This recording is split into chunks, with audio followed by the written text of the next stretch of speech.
Hello, ladies and gentlemen. Welcome back to this best of three between TCM and Absolute Legends. We are now going to be moving into the next game pretty shortly. This is obviously the EUS Challenger Series number 4, the second best of three we will be casting today. And it does look like Champion Select is underway. Fair warning, this does come up every single time. I am a broken record, etc., etc. But for the duration of Champion Select only, we will be a little bit behind where you would expect because we will be casting from the stream as opposed to the spectator client that we will be doing in-game. So, Metas, who is with me, by the way, I didn't mention. Bans are coming out. Are you still miles behind? Lissandra has been banned. Lissandra and Twisted Fate for me have been banned. Is that about right? You're ahead of me.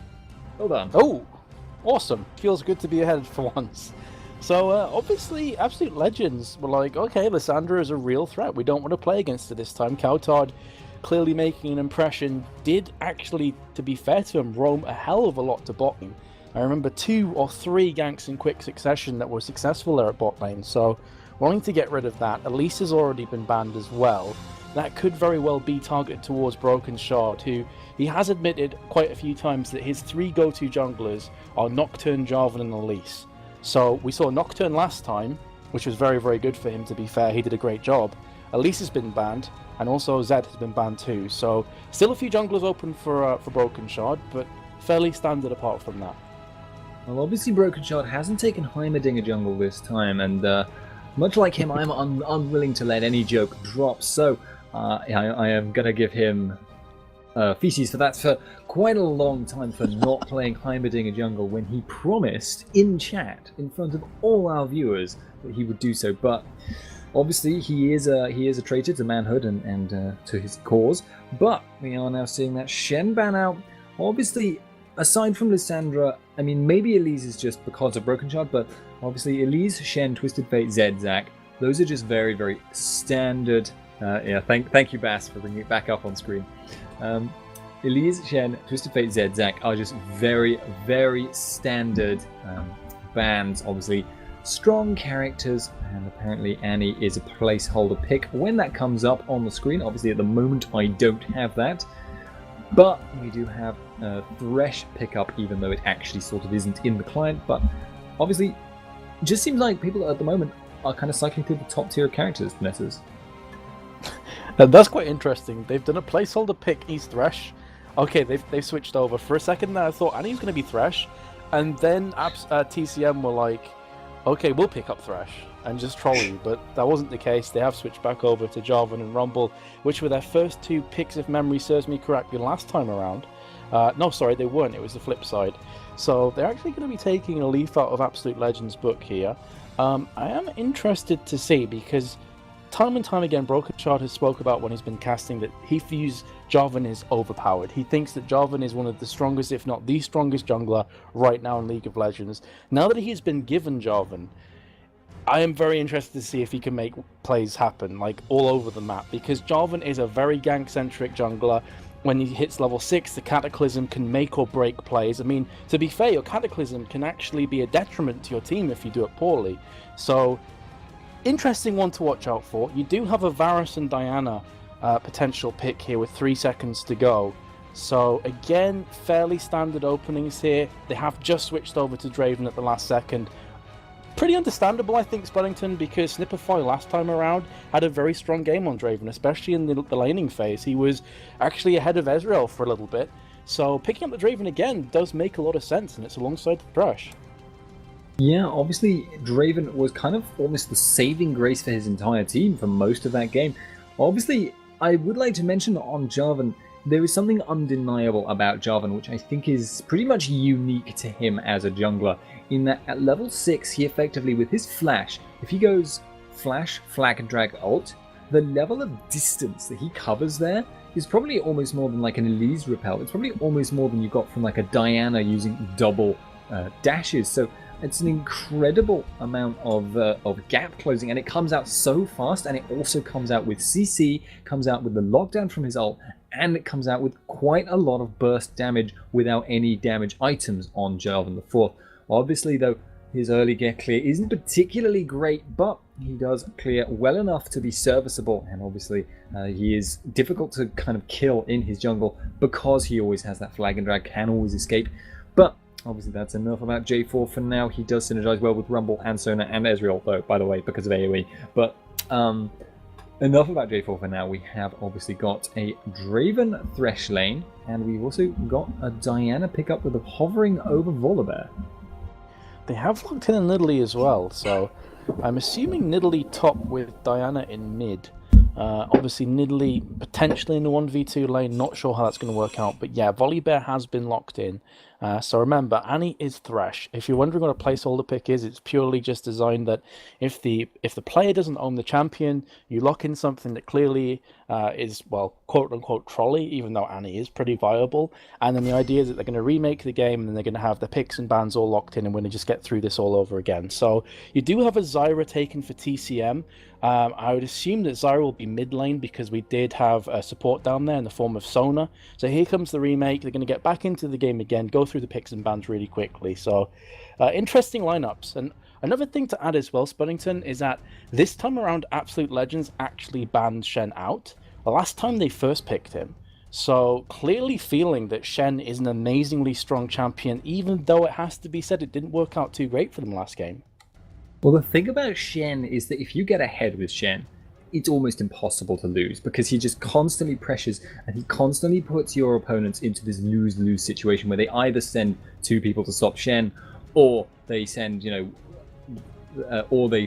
and force a fight against the team which is ahead, and Shen will then join them with his ult. So it's obviously very understandable to get rid of that. But we have obviously got the AAA and the TCM bans coming out there. We have also got the bear lock-in. So I would actually have to disagree with what you said earlier, though. I reckon it will be a Diana top. I have actually seen that quite a lot recently. I think we saw that in the LCS of North America the other day too, with Hotshot.GG actually taking it up there. But the thing about Diana is that she's simultaneously a very strong duelist.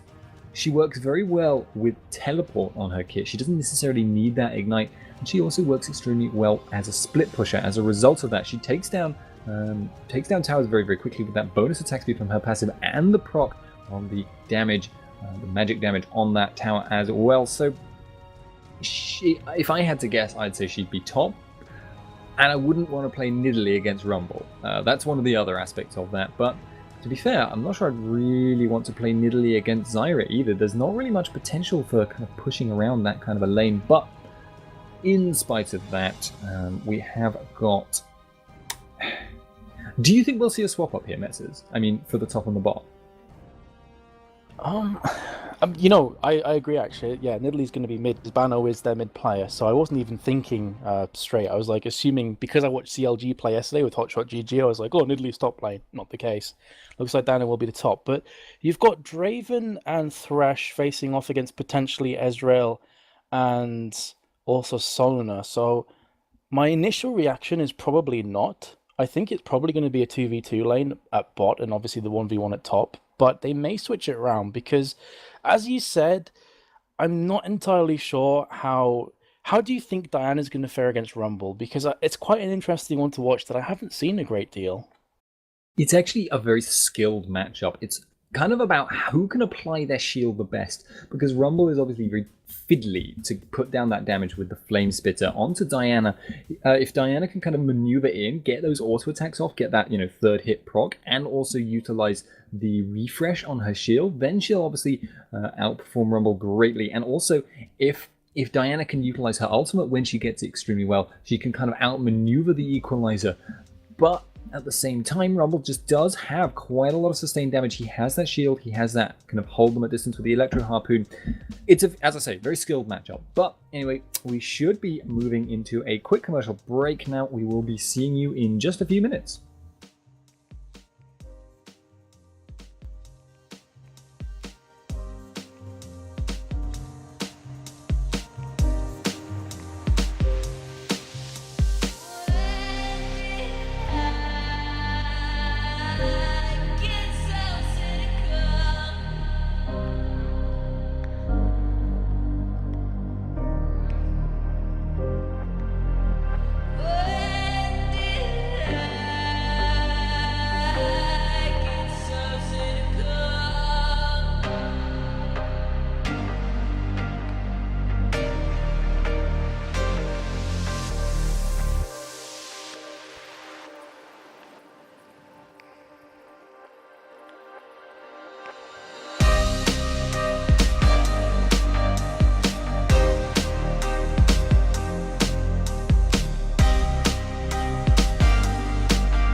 Hello, ladies and gentlemen. Welcome back to the second game of this best of three now between. We have got here Absolute Legends, and we have also got TCM-Gaming.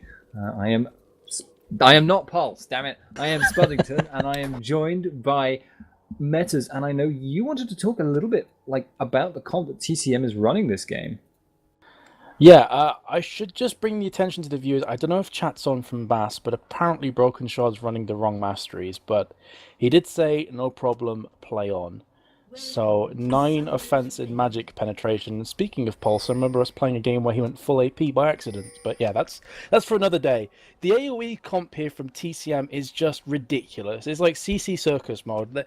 Everybody can chime in with CC. They have the perfect ultimates to lock them down as well. Like, if the Cataclysm lands, Stranglethorns, and the rest of the CC is just going to come in thick and fast.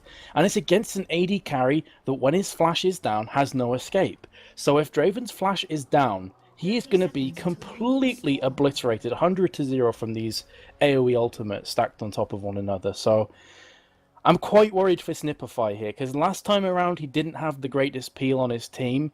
You could say it's down to the champions that they are playing. This time around they do have kind of Thresh with the box. They've got Volibear that can be a real nuisance, but still I am very, very worried for him as this game progresses on. They do have several aspects that they can use to kind of play around that fact, though. They have got Thresh, as you mentioned. He has got that Lantern. If they're prepared for it, they can obviously lay out that Lantern ahead of time and get Snipify the heck out of dodge before the kind of nuclear bomb of CC lands on him. But obviously there is that risk that he will get caught out and blown up too quickly to use the Lantern. Obviously other things besides that. But the other thing they have going on is they do have potential split pushing, and they do have quite a bit of poke potentially. They have got Diana, who is heading towards that top lane now, and we have also potentially got to disengage from Thresh with the box. I mean, he can just put that box down, keep him all the way, and also use stand aside for very much the same purpose. That being said, again, it's going to be difficult to avoid that kind of engage, that full hard engage from that Rumble, from that Jarvan, from that Zyra. All this stuff will just pour in, and it's going to be interesting. If TCM get ahead, I feel it's going to be extremely difficult for Absolute Legends to come back into this game. Yeah, that's a very, very good point. And on top of that, though, we asked a question in Champion Select, will it be the 2v2 bot lane? The answer is resounding no. So Sona and Ezreal have gone top, and Sona's going to try and be a real pain in the ass, forces the smite down early from high switch, but of course he will be picking that one up, and he doesn't care. He's going to use his smite regardless. He's already picked up his red. So that is going to be a blue buff on Volibear. And Sona moves back to her lane, and this was engineered from TCM. I think last time around, Draven was playing very strong with a Janna. You add Thresh into the mix, and suddenly there's a lot more threat there. So perhaps weren't feeling the 2v2 onslaught from Draven and Thresh. Pull himself to top lane, going to try and get some farm. It's one of those things, if a Sona gets caught out by a Thresh hook, and Draven has 2 axes up, she's dead. Flash or no, she's dead. There's nothing she can do at that point. That is not a risk you usually want to take, especially when you have the potential to just switch up, when you have the potential to put your top lane in a much less dangerous position. Obviously, there is still quite a lot of risk there. I mean, if Rumble gets caught out, if Rumble gets a hook and he doesn't have flash available, he's very likely to die as well. And High Switch actually now getting aggressive on Mixer-Pace Pizza. He's putting down a lot of damage, does have that red buff. He's going to be following her under the tower. It looks like has got that red buff, has got that execute, has put down the damage, has got first blood, but we have also got Diana falling to the nuke there. I don't know if High Switch wants to go for it. It looks like he's just going to back out. Not going to bother going for any more meat there and actually going to circle around to the tower. Yeah, but even though High Switch got the first blood, Ezreal is now going to start to edge ahead in the top lane, because obviously Diana did die. Ezreal has been here the entire time, going to be trying to get himself up on level, so he's going to be hitting 6 a bit earlier now. Meanwhile at bot lane, let's have a quick look at how bot's been going. Rumble very, very low. As you'd expect, he's against the Thresh and Draven. The harass is absolutely insane, so Zola's trying his best. Here comes Broken Shard on Jarvan. Going to be trying to help his comrade out here and just filling in. As we've seen a lot in the LCS, obviously the jungler is going to come and babysit the top laner or bottom laner as the case may be, and just try and keep them up, keep them safe and caress them and basically keep them farming. Yeah, he doesn't want that tower to fall down too early, and Rumble will do a decent job with very little farm, but obviously they don't want that tower going down. They would lose a lot of dragon control if that happened, and that is always the weakness of putting your bot lane to the top on the red team, because obviously bot lane is where dragon is, and you're not going to be forcing any barons in this early stage of the game, so no huge amount of surprise here about the actions of Broken Shard here. He's just, as I say, keeping the tower up. But we did actually see a hook land on Zola. When you mentioned that he was so low, he lost that 80% of his health in one full combo there, Slipper fight, and actually Broken Shard jumping back in again, going in with the flag and drag. Nothing too much happening from it though. And speaking of not much happening, mid lane at the moment is looking pretty dull, actually, to be honest. There is just farming with some farming and some farming on the side, with a little bit of farm as a kind of garnish on top of the farm from earlier, but nothing too much going on there. And honestly, it's not much is happening in this lane. What do you feel is going to kind of break this silence? Because it's going to happen eventually, Netters.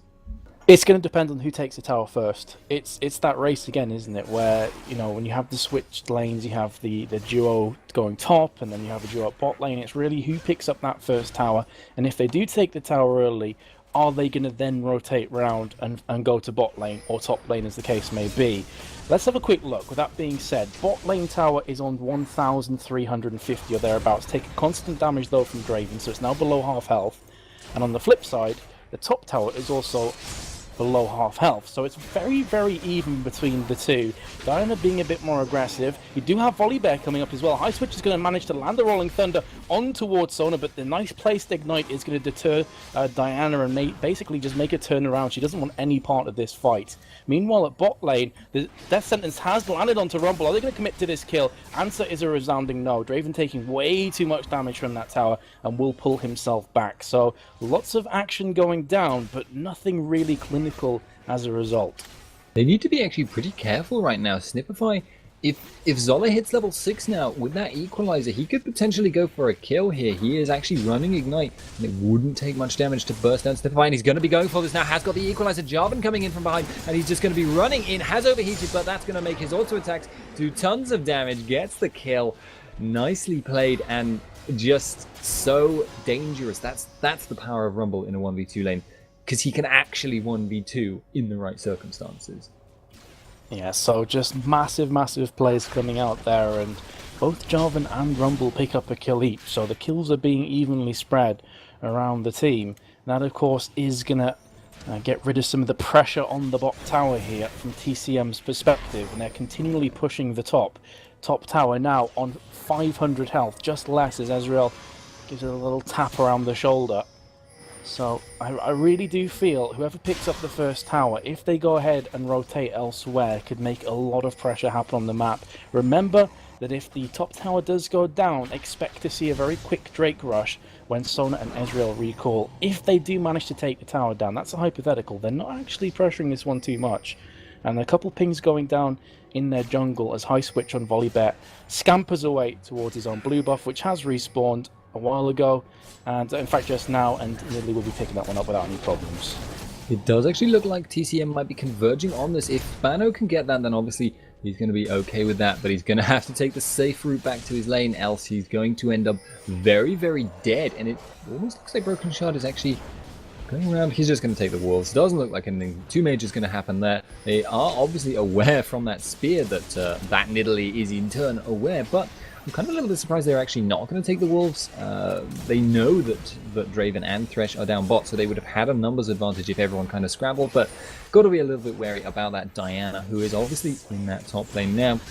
It wasn't visible at the time that wolves were being taken, and obviously it's not really worth very much gold, so it's not necessarily worth risking your life for. We have got the equalizer going down at bottom though, putting down a lot of damage. The tower is going low. We have actually got the stand aside on Zola. He is going to be having to flash out of this if he can, but it doesn't look like he's available, so he's just going to be running for his life. Doesn't look like he's going to die.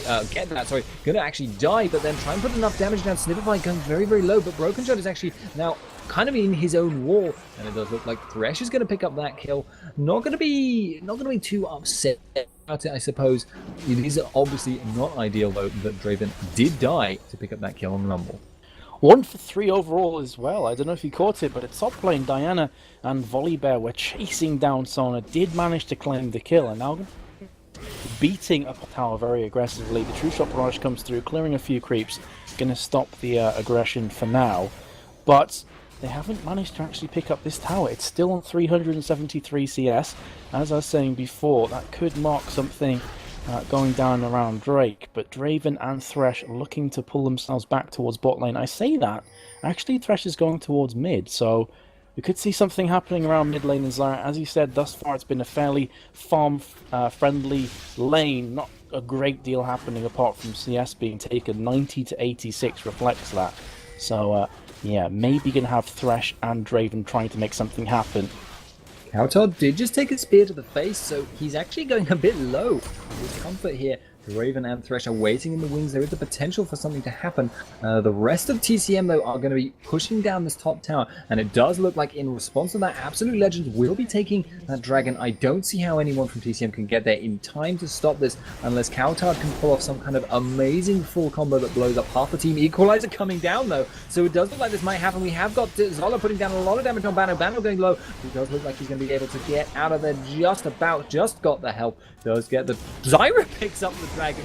Snipify is now going to try and put the damage on Zola, but the spear comes over the wall. Zola goes down to that moonlight there from Diana, but actually Broken Shard now is face checking the brush with Odoani in it, and then he's going to get just locked down as a result. The hook comes down, the flay comes down. The damage is actually not there though, so it doesn't look like they're going to be able to take him out in time. Do manage to bring him down, but it looks like they might lose 2 more men for their troubles. Abyss now jumped over the wall with that flash, and High Switch is going to leg it. It does look like they're going to get out of it, but a very messy fight overall, honestly. Messy would be the word I would use as well. That was a bit of a head scratcher. Now, I could be wrong here, but did Zyra just passive kill the Drake? Oh, was it the passive? I think it was the passive. Because she was dead when she got the Drake, and I was like, what? So she must have passive killed the Drake there. So big plays from Kaostv. Yeah, and Kaostv there just kind of brushing the tip of the spear without getting hit by it, but that one hit. So obviously they're starting to get to a point, Nidalee spears at this point. Nidalee has a Medj Eyes. What, are we in Bronze 5? I mean, really?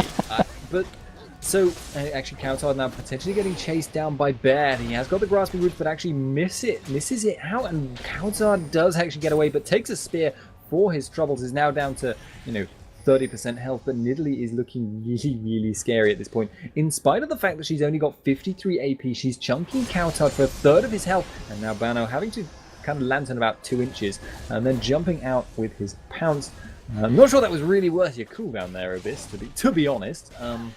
Obviously, I'm getting very critical here, but we are now potentially seeing the whole of TCM converging on mid lane, so it is looking like there could be quite a heavy push here. I'm really interested. I want to watch this game back because it could have been the passive from Zyra, but it could have been the plants as well. I wasn't honestly looking. I was paying attention to the team fight that was kicking off, so I apologize if you're screaming at your screens right now and you're like, hey, you're completely wrong. Either way, Equalizer has been taken at the top lane. Diana manages to leap across and dodge that one, putting some damage on towards Zola. Are they going to try the tower dive? The answer is a no. Zola a bit too dangerous right now.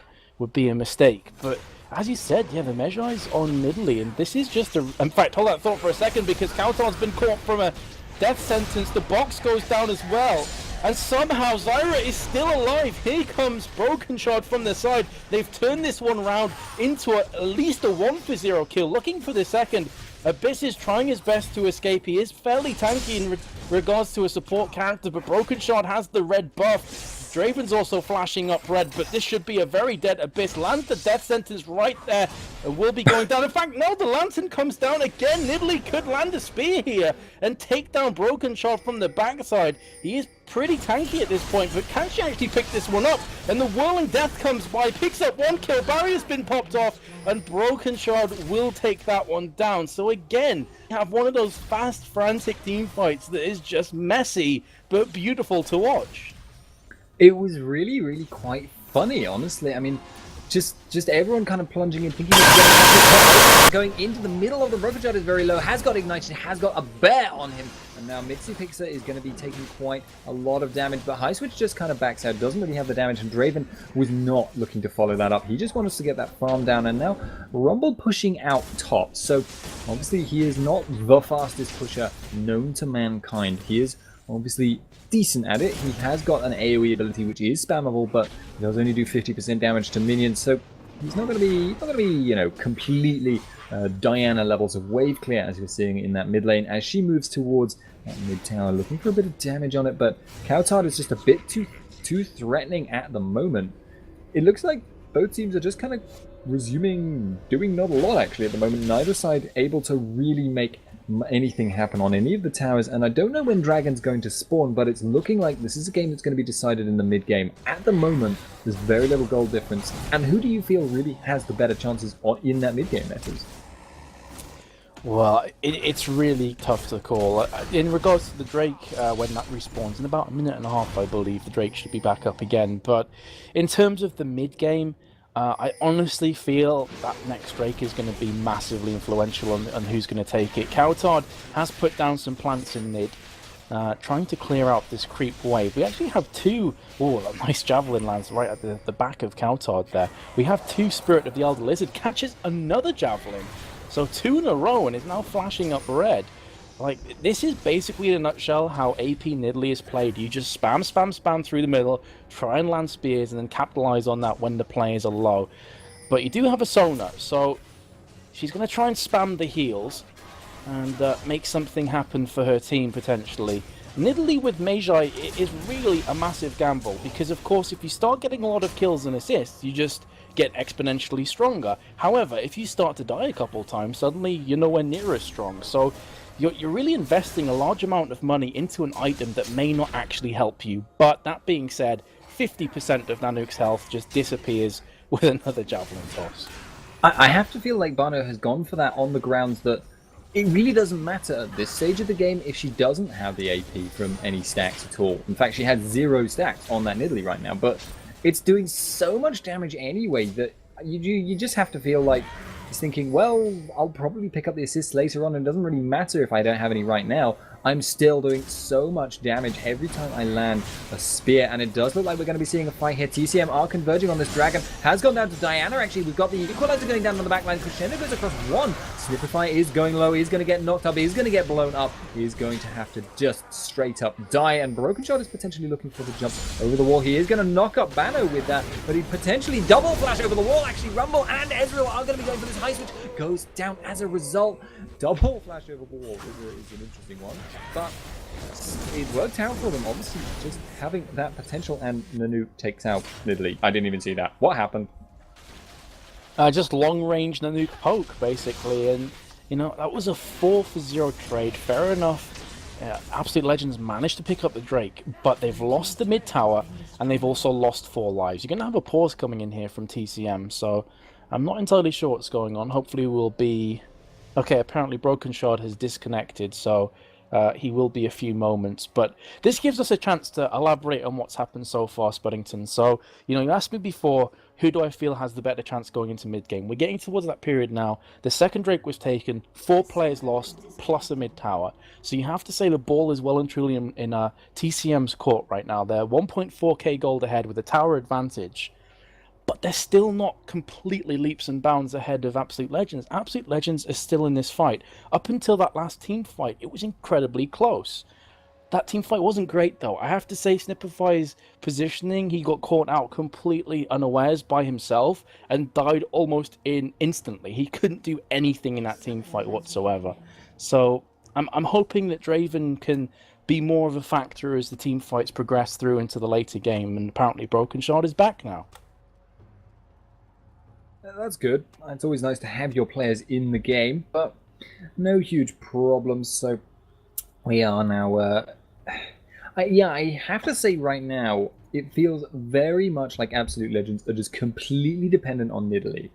The only real tool they have in, you know, their team fight is just flat out worse. I mean, they just flat out 5-on-5, they don't have the AoE ults. They might be able to make something happen, obviously, if Draven can keep himself protected, but they just flat out do not have the same kind of team fight that TCM does in a full 5-on-5 situation.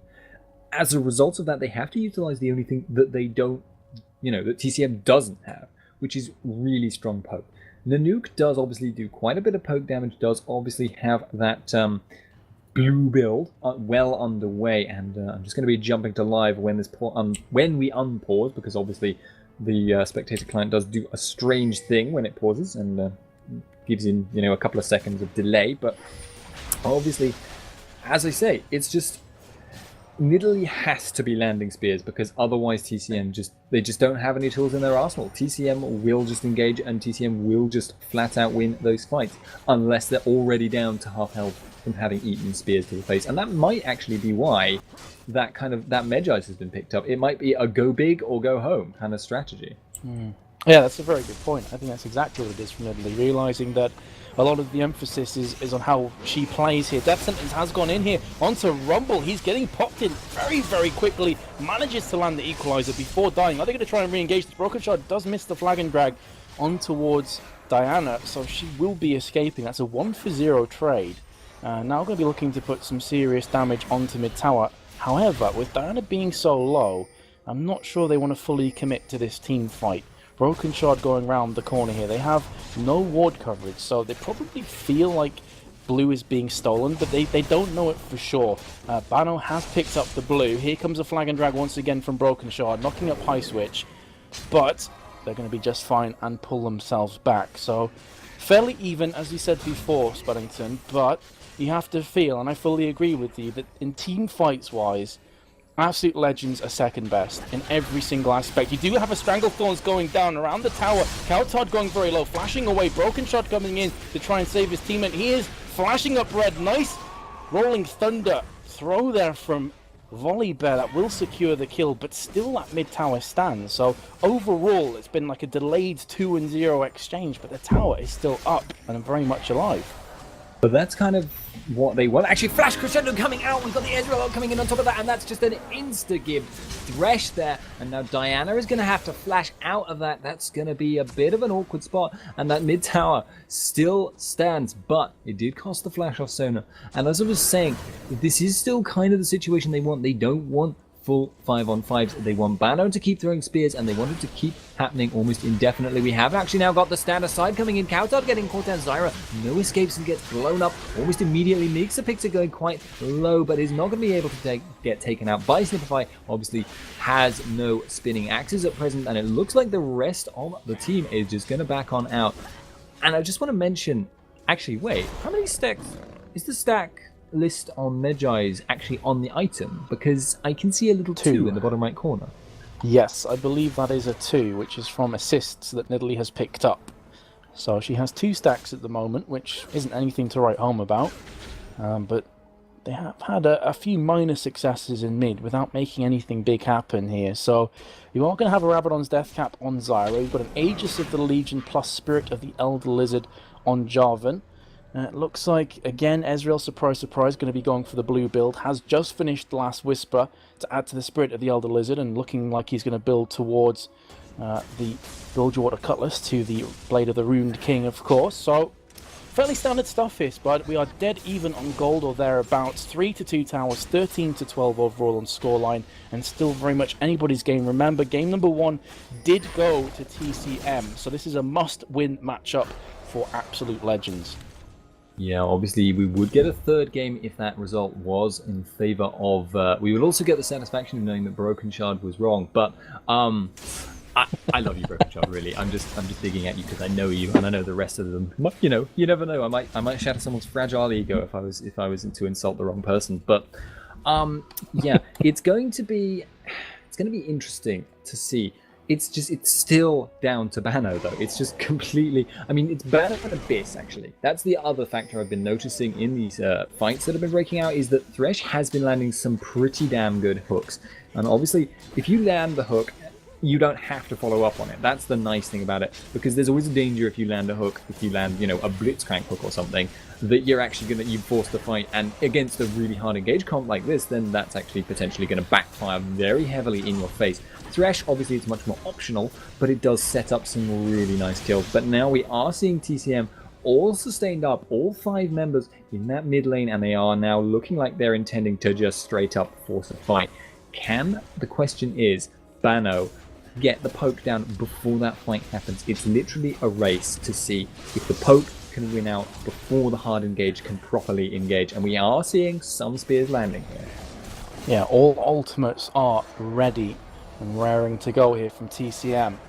They are very much wanting to engage as soon as they can. So let's have a quick look. Zhonya's Hourglass has not been finished on Diana yet, so that's going to be the next item of choice you have to field. Does have the Seeker's Arm Guard. So it's really going to come down to who overextends, who makes that mistake. As you said before, can Bano land a few spears in a row and weaken the likes of an Anuk, weaken the likes of a Kaostv? If they can make that happen, then TCM are going to think twice before engaging. But if anyone steps out of position, as I was just mentioning there, can Anuk take a few javelins? He takes one right to the face. And even with the heal of Sona, still nowhere near full HP. So this is really like on a knife's edge. The atmosphere is pretty damn tense. And Drake is going to be started from TCM here. You feel there could be a team fight kicking off. Zyra's going to throw away the roots.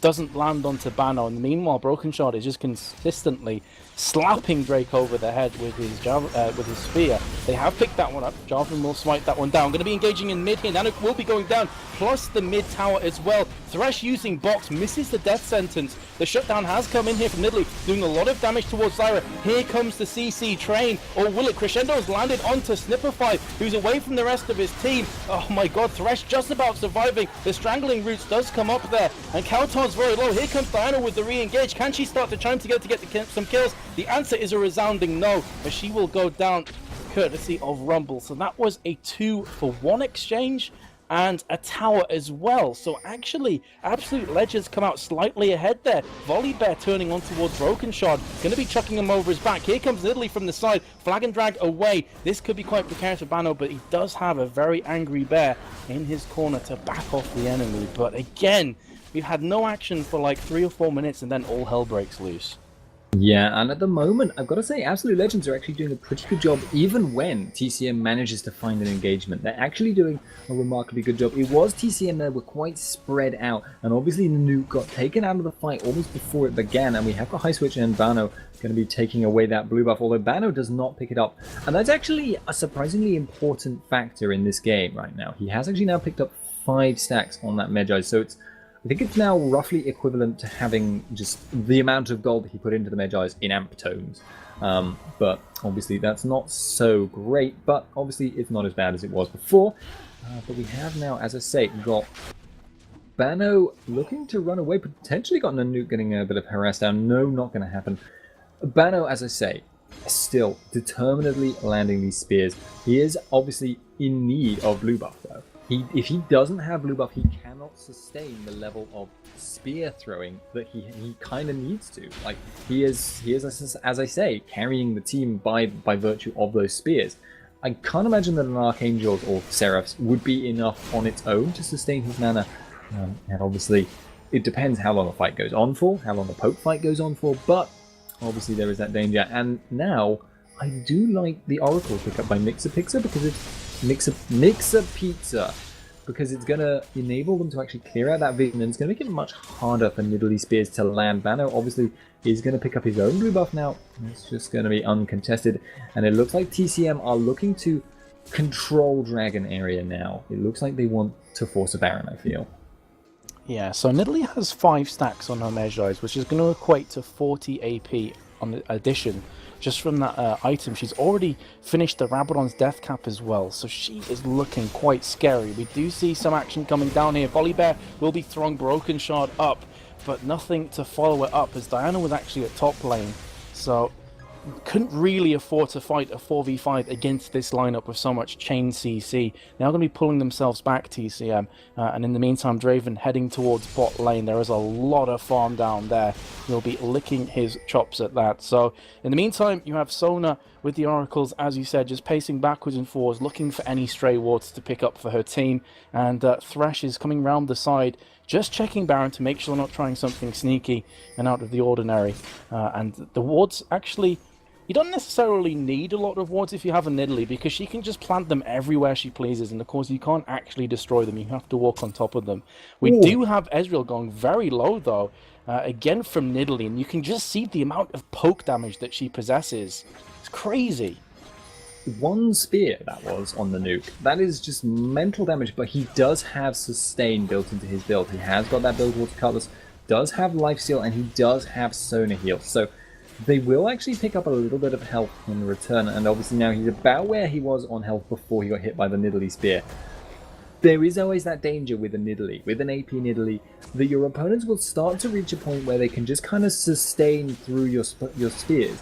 Obviously, if you just constantly land all your spears, odds are you're going to chew through them regardless. But over time, they will reach a point where they can just kind of tank through a spear and run into your face, and that becomes a serious problem. We do now see Abyss looking to get some vision control. He's aware of how important it is to that Nidalee that they do manage to do that, and obviously going to be checking out that banana brush, going to be checking out that bottom brush, but a little bit too late. The ward has already gone. It does seem like actually TCM are looking almost to cut them off, going to be going for that middle. And High Switch just going to be running on past He's a Bear, doesn't care. So it's just, again, they're just, you know, maneuvering at the moment. This is very much a situation where neither team is really able to make the other do what they want, but neither are they really able to take any objectives. I wouldn't be surprised to see the next fight actually over Dragon, because I don't think either side is far enough ahead to force Baron, but I do think that when Dragon comes up, people will think, oh, I can do that, that's easy, and that might cause a fight. Yeah, Dragon could very well be a point of contention for both teams here. So definitely one to watch out for.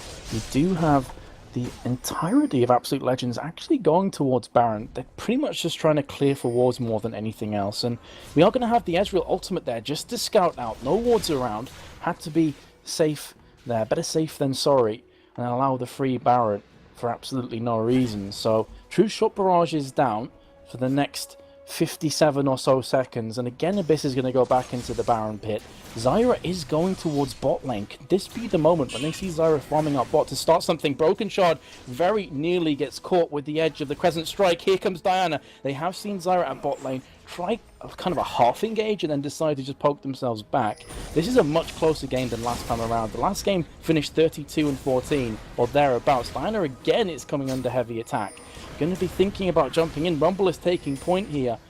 He's not necessarily the tankiest of characters at this point, so needs to be careful, as Sona does eat a javelin in the backside. So it's pretty much just a poke fest, Buddington. Nobody wants to fully commit to this fight. Everyone is on a razor's edge, and so they should be. I mean, it's so close that if you give away something free, here comes Broken Shot actually as I'm in the middle of that. Here comes the CC train. They have only caught Thresh with both of them though. True Shot Barrage, as soon as it comes off cooldown, has been used. Whirling Death though from Draven comes up. It's a 2-for-1 exchange thus far. You do have Diana fighting 1v1 against the Rumble, who will be going down very soon. In fact, he flashes away. Draven takes down Sona. So it's Ezreal and Rumble remaining just for the one kill that they've picked up onto Thresh.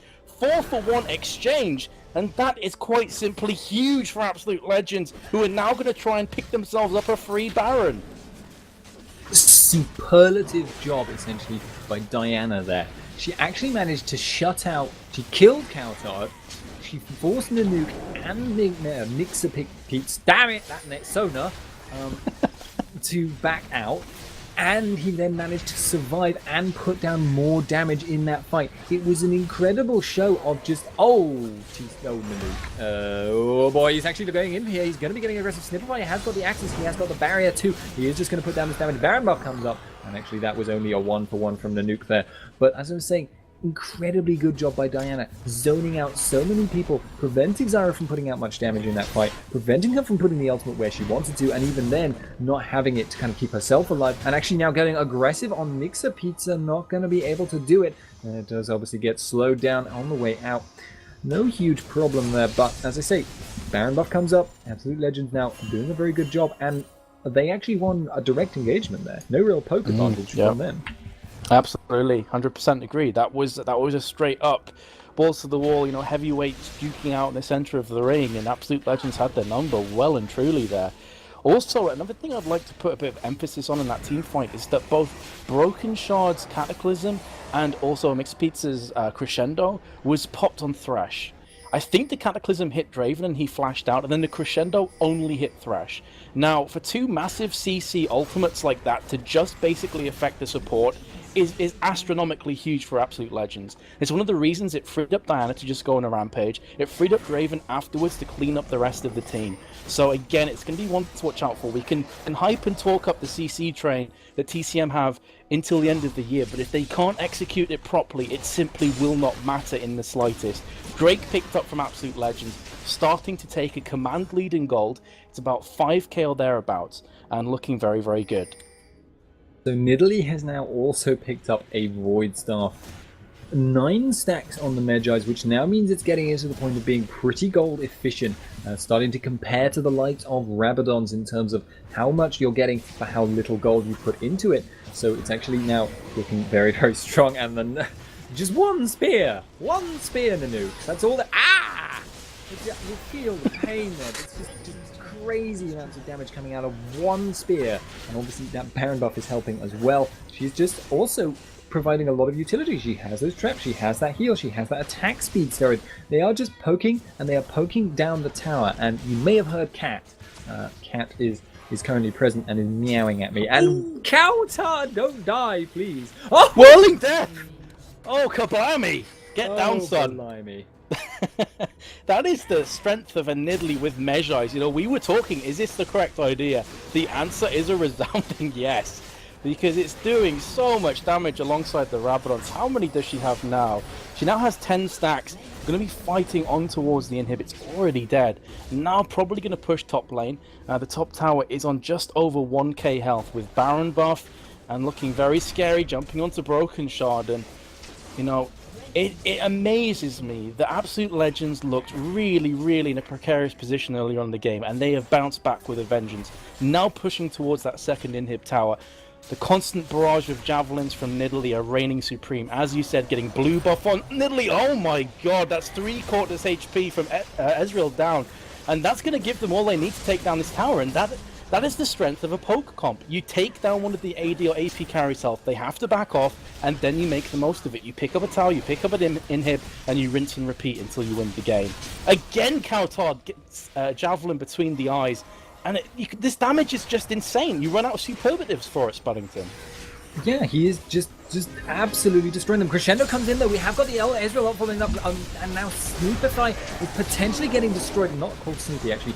We have also got High Switch getting quite low, and Diana just sitting in the middle of the team. It's a 1-for-1 thus far. We have now got the follow up from Bear. He has gone for the flash on Kaostv. He is not going to get it though. So it does look like both flashes exchanged. We've got Broken Shot going in and then out again somehow. Snipify putting some damage down. Broken Shot getting quite low, gets blown up. Diana going in on the nuke does also get out with the shift, but I don't think it matters. That inhib is going to go down. Now the rest of them are going to be forcing some fights. Snipify gets the stand aside on Kaostv, who is going to get chunked pretty hard, and it looks like the rest of the team are looking to force this. We have got the inhib. Oh, the dive does happen. It does actually look like this could be the end here. Absolute Legends forcing down the Nexus turrets now. Snipify putting a lot of damage down, and obviously there is only Kaostv to protect. We have got Rumble potentially coming up soon. He will not have the equalizer though. I don't believe he's going to have the damage. Stand aside flash getting the damage down. Auto attacks go down, and now we've only got Rumble again. 3 versus 1, no towers, inhibs are just gone, and that is the game.